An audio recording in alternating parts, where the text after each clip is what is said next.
Welcome friends to विटोर classes. तो हम एक और वीडियो आपके लेके आए हैं जिसमें हम सॉल्यूशन के टाइप्स के बारे में बात करेंगे कि अगर दो समीकरण दिए हुए हैं, इक्वेशन दिए हुए हैं, तो उसके कैसे सॉल्यूशंस बन सकते हैं। तो हमारा क्वेश्चन इस तरीके से होगा। मान लीजिए इक्वेशन है ऐसे a1x a2y plus c equal to ये b1 पकड़ लेते हैं c1, और दूसरा है a2x plus b2y plus c2 equal to 0। तो इसमें सॉल्यूशन का मतलब क्या है? सॉल्यूशन का मतलब है कि ऐसे एक्स वाई के वैल्यू, जिन वैल्यू अगर हम इस इक्वेशन में बिठा देंगे तो ये मेरा 0 हो जाएगा। ठीक है, दोनों। तो सॉल्यूशन में क्या क्या हो सकता है? पहला कंडीशन होगा कि इसमें एक भी सॉल्यूशन नहीं होगा। ठीक है, तो पहला कंडीशन क्या है कि नो सॉल्यूशन। तो देखिए तीन कंडीशन आएगा। एक आएगा आपका नो सॉल्यूशन, एक आएगा एक सॉल्यूशन, और एक आएगा इनफिनाइट सॉल्यूशन। ठीक है, तो कैसे इसको हम लोग सॉल्व करेंगे? तो सबसे पहले एक सॉल्यूशन पे आते हैं। एक सॉल्यूशन मतलब हो गया अगर a1 by a2 not equal to b1 by b2, तो ये एक सॉल्यूशन आ सकता है, एक यूनिक सॉल्यूशन आएगा ही। ठीक है, या अनोखा समाधान बोल सकते हैं। अगर इसमें बहुत सारे ऐसे नंबर एक्स वाई के मिल सकते हैं जिससे ये जीरो बैठ जाए, तो उसके लिए कंडीशन क्या है? a1 by a2, b1 by b2 और c1 बाई c2। और तीसरा में क्या है कि अगर कोई सॉल्यूशन नहीं होगा, वो कब होगा? a1 by a2 equal to b1 by b2 not equal to c1 by c2। अब a1 b1 c1 कैसे लेना है मैं सिखाता हूँ आपको। जैसे 3x प्लस 4y प्लस 5 है, तो ये हमारे x के साथ जो कोफिशिएंट बोलते हैं ये a हो गया, y के साथ जो b हो गया ये c हो गया। साइन जो रहेगा साइन भी हम लेंगे, प्लस रहेगा तो प्लस लेंगे, माइनस रहेगा तो माइनस लेंगे। अब चलिए इसे हम लोग सॉल्व करते हैं। तो पहला क्वेश्चन क्या है हमारे पास कि 3x plus 5y equal to 12, 5x plus 3y equal to 4। इसमें बोला है इसमें यूनिक सॉल्यूशन है कि नहीं है। तो कंडीशन क्या था कि इन दोनों को डिवाइड करेंगे, तो हमारा a1 3 है, a2 5 है, तो 3 बाई 5 और ये आ जाएगा b1 बाई b2 5 बाई 3। तो ये आपस में नॉट इक्वल टू है, तो ये हमारा यूनिक सॉल्यूशन का कंडीशन हमें पहले ही मिल गया, तो इसमें सॉल्यूशन होगा। अब बोले ऐसे सॉल्व करेंगे, तो सॉल्व कैसे करते हैं? देखिए क्या करना है सॉल्व करने के लिए, किसी एक को बराबर करना है हमें। तो ये 5 है, ये 3 है, तो इसे 5 से मल्टीप्लाई कर देंगे, ये 3 से, मतलब x के आगे जो नंबर है उसको देख रहे हैं हम लोग। तो ये हो जाएगा आपका 15x plus 25y equal to 60। ये हो जाएगा 15x plus 9y equal to 12। अब घटा देंगे इसे हम लोग, तो ये कट जाएगा, ये आ गया 16y, ये आएगा आपका 48, तो y इज इक्वल टू 3। अगर y 3 आ गया, किसी एक में बिठाइए, वहाँ से सॉल्व करिए। 3 into 3 plus 5y equal to 12, तो 9 घट 5y इज इक्वल टू 3, तो y इक्वल टू 3 बाई 5।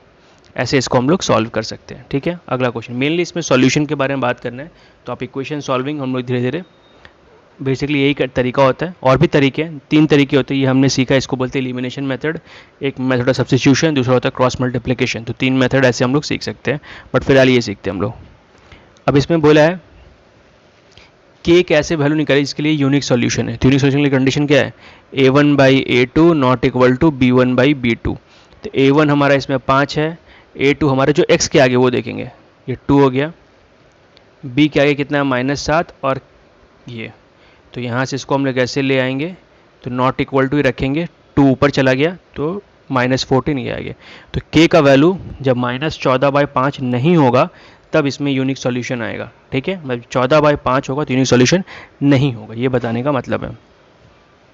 अगला क्वेश्चन, इसमें बोला है यूनिक सॉल्यूशन और नो सॉल्यूशन। तो यूनिक सॉल्यूशन कंडीशन क्या है? a1 by a2 not equal to b1 by b2, और नो सॉल्यूशन का a1 by a2 equal to b1 by b2 not equal to c1 by c2। तो a1 मेरा हो गया 1, x के आगे कुछ नहीं है इसी कारण से,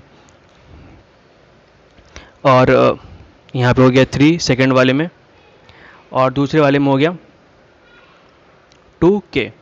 ठीक है, तो ये k equal not equal to 6, same चीज़ अगर यहाँ करेंगे तो k इक्वल टू 6 आएगा। तो अगर नॉट इक्वल टू 6 है तो यूनिक सॉल्यूशन है, और k इक्वल टू 6 आ गया तो नो सॉल्यूशन है। ठीक है, ऐसे सॉल्व कर सकते हैं। अगला है कि इन्फिनाइट नंबर ऑफ सॉल्यूशन। तो इन्फिनाइट का कंडीशन क्या है, a1 by a2, b1 by b2 और c1 बाई c2। तो a1 मेरा 5 है और 2 इंटू के प्लस 1 है यहाँ पे, और यहाँ पे ये 2 है, ये 9 है, और ये लास्ट में 2k 7k प्लस 1। तो किसी एक से भी लेके आप सॉल्व करिएगा, इन दोनों से भी निकालिएगा तो आपका k निकल जाएगा। तो 9 इससे मल्टीप्लाई करेंगे 45, या किससे मल्टीप्लाई होगा तो 4 इंटू के प्लस 1, यह आएगा 41 इक्वल टू 41 नहीं 45 बाई 4 और k प्लस 1 सब ट्रैक करेंगे तो 45 बाई 4 माइनस 1 तो आ गया 41 बाई 4। ऐसे k का वैल्यू अगर आएगा तो इसमें इन्फिनिट नंबर ऑफ सॉल्यूशंस आएगा। आप इन दोनों को भी सॉल्व कर सकते हैं, इन दोनों को भी कर सकते हैं, जो आपको अच्छा लगे वही करिए, सब में आंसर वही आएगा आपका। अगला क्वेश्चन, इसमें बोला नो सॉल्यूशन, तो condition a1 by a2 equal to b1 by b2 not equal to c1 by c2। तो a1 कितना है k, a2 कितना है 12, b1 कितना है 3, और ये हो गया आपका k। तो डायरेक्टली लिख सकते हैं k स्क्वायर इक्वल टू 36। तो k इक्वल टू कितना आएगा प्लस माइनस 6। जब भी रूट करते हैं हम लोग तो ऐसे क्वेश्चंस में आप इसका रूट का मान जब भी निकालिएगा तो प्लस माइनस 6 लीजिएगा। तो जब k equal two plus minus 6 होगा तो इसमें कोई भी सॉल्यूशन नहीं आएगा। ठीक है, तो ऐसे करके इसको हम लोग सॉल्व करते हैं। तो अगर अच्छा लगा हो ये वीडियो, मैं आप देखिए बहुत सारे बुक्स है, बट पर्सनली मेरे को सबसे अच्छा बुक इसमें एक क्लास 10th का आर.एस. अग्रवाल का बुक है, उसमें चैप्टर्स हैं लीनियर इक्वेशन करके, आप उस बुक से जाके सॉल्व कर सकते हैं। और आपको मैं एक PDF का लिंक दे दूंगा जहाँ से आप उसे ऐसे क्वेश्चंस को डाउनलोड करके आप पढ़ाई कर सकते हैं। तो अगर अच्छा लगा वीडियो तो like comment share and subscribe. देखने के लिए thank you and all the best for your exams friends.